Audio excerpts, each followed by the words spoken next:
Good morning, this is Kirklees Local TV. My name's David Ridgway. Welcome to the Weekly Wind-Up.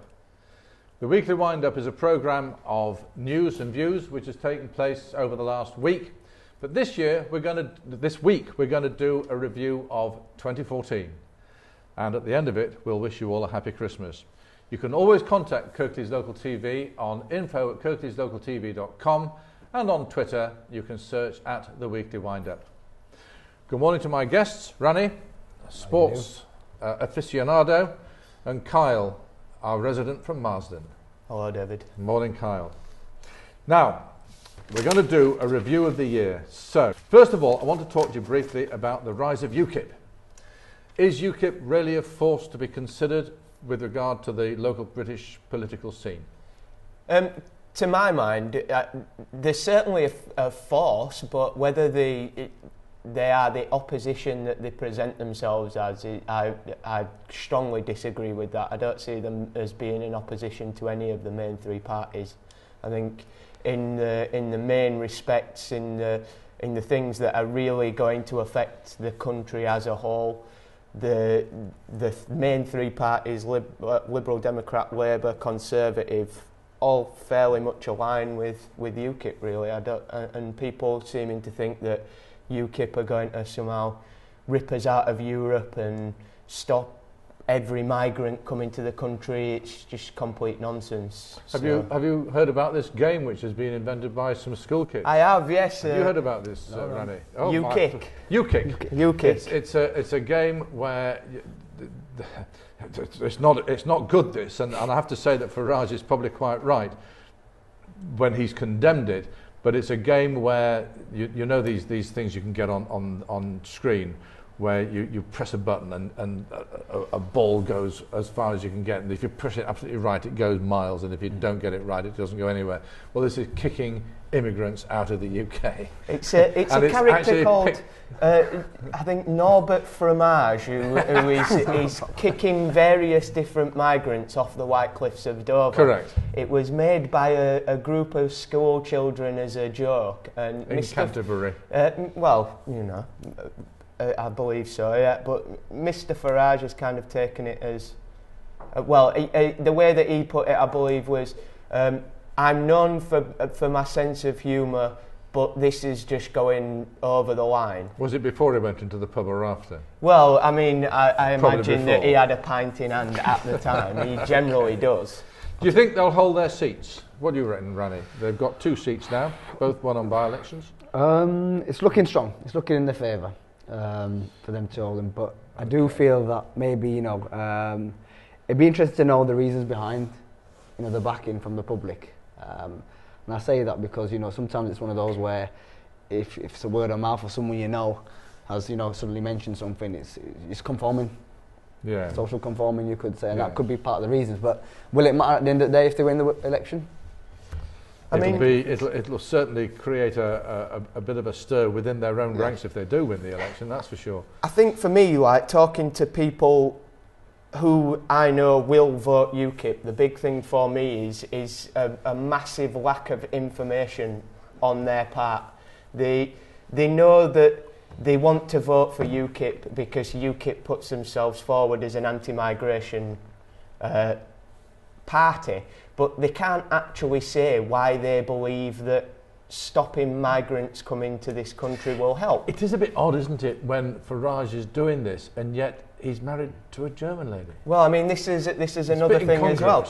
But I mean, it's there's a lot of people out there who seem to think that UKIP are an opposition party, and there's a lot of people that are going to be proved extremely wrong. I hope, for the sake of the country, that UKIP don't get in, because the last manifesto that they put together, Nigel Farage read it and threw it out as a piece of nonsense. Correct. So how can you really trust a party that doesn't know exactly what it wants, other than it doesn't want people from elsewhere coming to this country? That's just an island mentality that we've had for probably the past millennia. Did you see the comment that was made by the founder of UKIP, Professor Sked, I think his name is, who was not an anti-European party at that time, leading an anti-European party. He was leading a party where he was campaigning for reform in Europe. And I think we could all sign up to that. I would agree with that, but I think as well, like you look at, this is something for me that goes throughout the UKIP, Liberal Democrats, I'm afraid to say, to a big extent as well. Happy with that. Conservatives and Labour, they are pushing certain agendas at the moment because they are popular agendas, and they are only popular agendas because the media are pushing them. If you want to look for a party that is going to seriously allow the public an opinion, not just shove their own opinion down the public's throat, but allow the public an opinion, then you've got to look to the Greens. No. The Greens are offering referendums. They offer referendums on Europe. They will allow the public the choice. And that's what the public wants, and that's what the public needs. I think we've given UKIP far too much airplay Indeed. this morning already. So let's move on. Ranny, Yep. you're into sports and recreation and stuff like that. Yep. Now, I understand you're the supporter of a quite a well-known team on the other side of the hill, on the dark side, as indeed I am. But I understand that you, Kyle, support a team with blue and white stripes. Indeed, for my sins. Right, okay, so let's not get too much involved in all of that. What I want to talk about really is the World Cup. Did you enjoy it? Yeah, fantastic. I mean, it comes around every 4 years, which everyone is well aware of. Yeah. I hope so. But yeah, it was just, I think the timing was perfect as well. You come home from work, first game's on at 5ish it was, I think it was. The second game was at 7 in the last game. So, that worked well for viewers in terms of, being, because I remember being back at school and some of the England games used to come on and, you get sent straight to bed. Well, no, we were fortunate enough, at the time where the games came on during the school hours. And sometimes they used to just let us watch a game, so it was it was definitely my bread and butter of the summer. Very good. Now, do you think it'll be as good a World Cup when it gets to Qatar? And should it go to Qatar? I think so. I think there's no reason why everyone puts a pitch in to host the games, host the World Cup. Everyone's had bar some recent conspiracy we can call them. Everyone does deserve a right to pitch to host the World Cup, and if they've won the bid to host it, then why not? I don't see. Oh, but if they've won the bid to host it, and the bid perhaps is got to be careful what I say here. Investigated.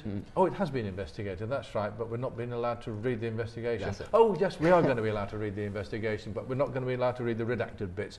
What is going on? I think the big problem for me is the lack of transparency. I think the World Cup was it always is, wherever it's held, a massively, for me as a football fan, beautiful event. And it was in Brazil, but there were big problems in Brazil with the disparity between the areas around the stadium and then areas further out, the people getting displaced. And I think there's big problems. You look at Russia, Russia's track record of human rights, gay rights, and then you look at the transparency on the bidding process for both countries. It leaves a bad taste in the mouth, and I've got to say this, and I've said it before on this programme, but Sepp Blatter, at the end of the day, is the root of all the wrongs that are going on at FIFA. You're going to say something else then for a moment. Well, no, I mean, the root of all evil is possibly pushing it a little bit far, a little bit, but certainly, like, the root of the majority of the problems at FIFA can be found in Sepp Blatter, because he is the head of the organisation. He, at the end of the day, has the final say, and he is the one at the end of the day who is withholding information. And my opinion is Sepp Blatter will die in that job, much to the detriment of world football. He will die in that job, because I think for him to leave that job alive, the amount of shame that will come upon him from everything that will be revealed once he's left that job, but do you think he won't put up with that. Do you think organisations like the World Cup and Formula One racing need to have people like Sepp Blatter and Bernie Ecclestone to actually make sure they work? No, I think money obviously lubricates things, it makes things move along. But the above big the table or problem below is, the table? The big problem is that the amount of that money that gets fed down, and you can see that in FIFA, you can see that in motor racing, you can see it in the FA, in the way that the Premier League now takes the lion's share of the television rights money that goes into English football. FIFA takes the lion's share of the money that goes into television money that goes into the World Cup. And that money doesn't feed down in the way that it should. So we've got situations where we've got young people playing on awful facilities because there isn't the money coming down from the top leagues into the lower leagues. And rugby, and it's detrimental to the whole of football. And rugby union is going down the same track with the talk about the rugby cap payments. Well, I mean, they've just had the first £1 million player in €1 million player in rugby union, and there's a lot of people that are talking about it being the death of the family of rugby union. Right, we'll take a break there. Thank you very much indeed, both of you. Strong views. This is Kirklees Local TV's weekly wind-up. You can contact us on info@kirkleeslocaltv.com and search for us on Twitter @The Weekly Wind-Up. And we do want to hear from you because your views are important to us. We'll be back shortly. Thanks.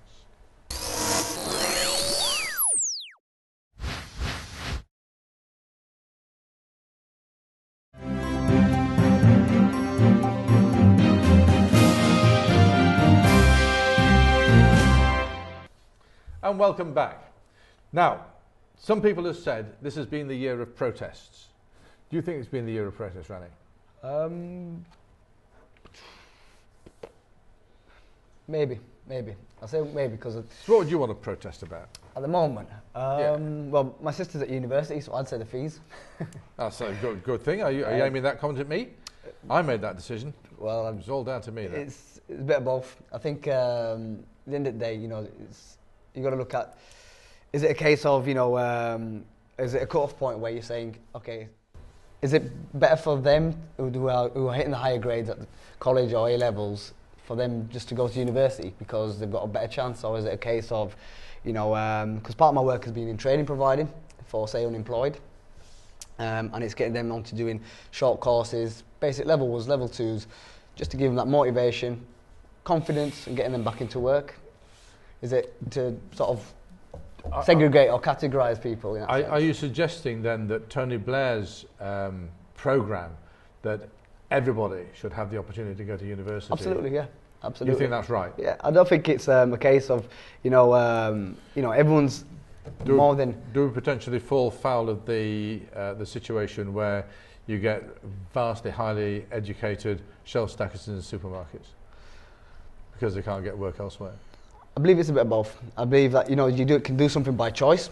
Nothing stopping me from picking up a textbook, learning about a subject that I'm completely oblivious to. But I'm looking at the motivating factors and I'm thinking, is there enough motivation for someone to do that? Yeah. Are they going to be scrutinised for doing it? Yeah. What's the... You see, I think we've got a brilliant university here in Huddersfield. Yeah. But I do have a balance in my mind that university education is not the right thing for everybody. Yeah. And it's very hard for young people to find the right path because they often don't know what they want to do. Mm-hmm. Those that do, I find, are very often in a minority, and therefore a university education might not be the right thing for them to do at that time. But it might be a bit of a push. It's brilliant. Some people look at it as being 3 wasted years. Some people look at it as being the foundation of the rest of their life. And where do you strike the balance? I would agree that basically I think that the sentiment generally is that there should be the options out there for everybody. And I totally agree that university isn't necessarily the right option for some people. But I think that at the moment, under the current fees that are being put in place, I feel like we're moving more and more towards it being a class system of people who are able to afford to go to university. And that is not the right way to sort out who should be going to university and who shouldn't.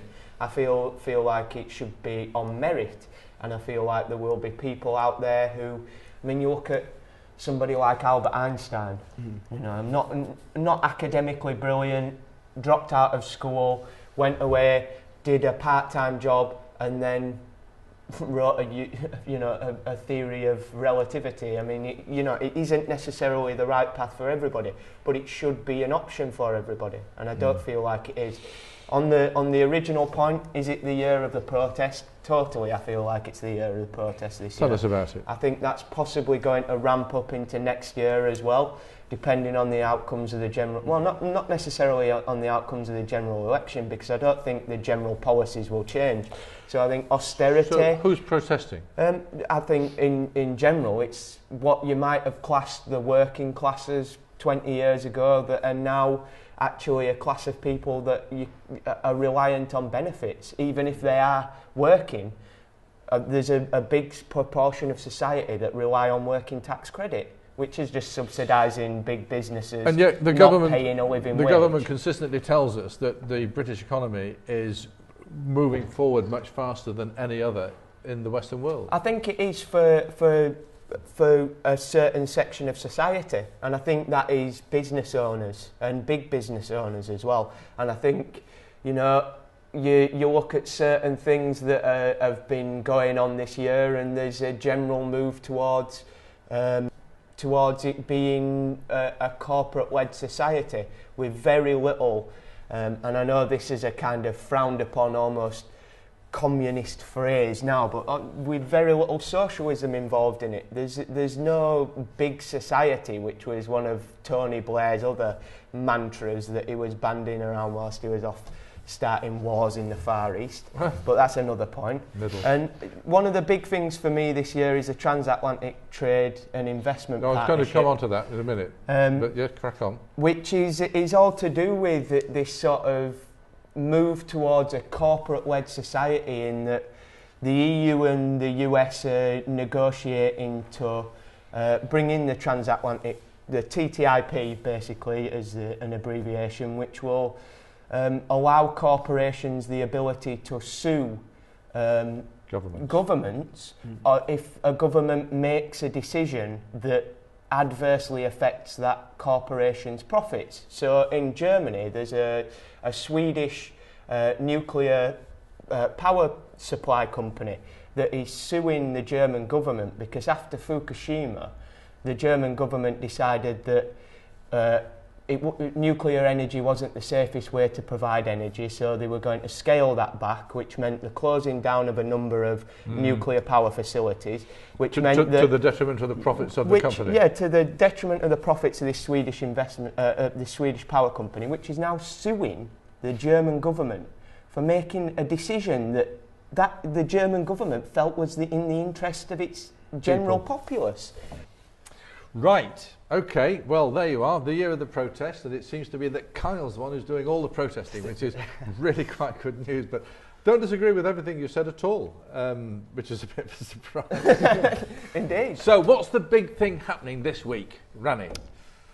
I've got them on my holidays. It's Christmas, of course. Absolutely. Yep. And do you celebrate Christmas? Yeah, we do. I'm Sikh family. Yeah, we sit at home, we gather around, commemorate the times, you know, that we're together. My understanding of the Sikh religion is that it tends to be all embracing of all other religions as well, and they are a religion which is open-armed and welcoming. Yeah. I'd say one of the key principles is based on equality. Yeah, equality, definitely equality. And likewise, you know, that's why we sort of, you know, even whether it's Easter, my mum's out there buying Easter eggs for us all. At Christmas, we've still got a treat. I've come back and there's a Christmas tree put up with presents, and I thought we weren't doing presents this year, so I've got to go shopping after this. Well, there you are, yes. But yeah, it's definitely a time of togetherness. And you all ready for Christmas? Absolutely, yeah, unusually so. I've got all my presents bought and wrapped. I'm going to do a bit of food shopping after I leave today, but other than that, we're all prepared and everything, so yeah. Excellent. Looking forward to it. I have to say that Christmas has been rather passing me by this year because I've been trying to move house, and we'll talk about moving house next week. So, Christmas comes but once a year, and then some people say thank God. It's an important time, and I actually do feel that this country is, in certain places, it's losing its way. It does not celebrate Christmas for the religious basis of the festival, and it's been overtaken by the commerciality that's drifted across from the United States, and I think that's to its detriment. But I do feel really angry that local authorities allow schools to denigrate Christmas to the degree of having no celebration for it whatsoever. I think that's quite wrong. What do you guys feel? I mean, I think within the message itself, I think there is still key things to take out, i.e. the togetherness, the selfless service in terms of providing gifts, etc. So you could argue, is a total message lost? I believe it isn't. But that's where I'd sit on it with that. Yeah, I think to me it's about how you sort of keep your own Christmas. I think I do in the early stages on the sort of 20th of November when Christmas music's starting in the centre of town. I do tend to feel a bit as late as that? downhearted about it, but you know, the closer it gets to it, the more it gets to the core of it for myself, and it's, you know, time to spend with family. And do you still hang up a stocking at home at night? We do, yeah. I still get an apple, an orange, a pound coin in a stocking every year. But not a chocolate pound coin anymore? No, it's a real pound coin. We always got a real pound coin. And it you put sixpences in your Christmas pud? Well, I mean, I don't know about that, because Christmas pudding, mince pies, Christmas cake can all stay where they are for me. So, fine. Well, I think we'll wrap it up there, guys. Thank you very much for coming on. Thanks very much. Ranny, Cheers, it's good to see you again, and Kyle, good to see you too. Thank you, David. This is the weekly wind-up for Kirklees Local TV. You can contact us on info@kirkleeslocaltv.com and search for us on Twitter @The Weekly Wind-Up. Have a happy Christmas. I hope peace comes to you this year and that you'll have a fantastic new year for 2015. Many thanks. Bye.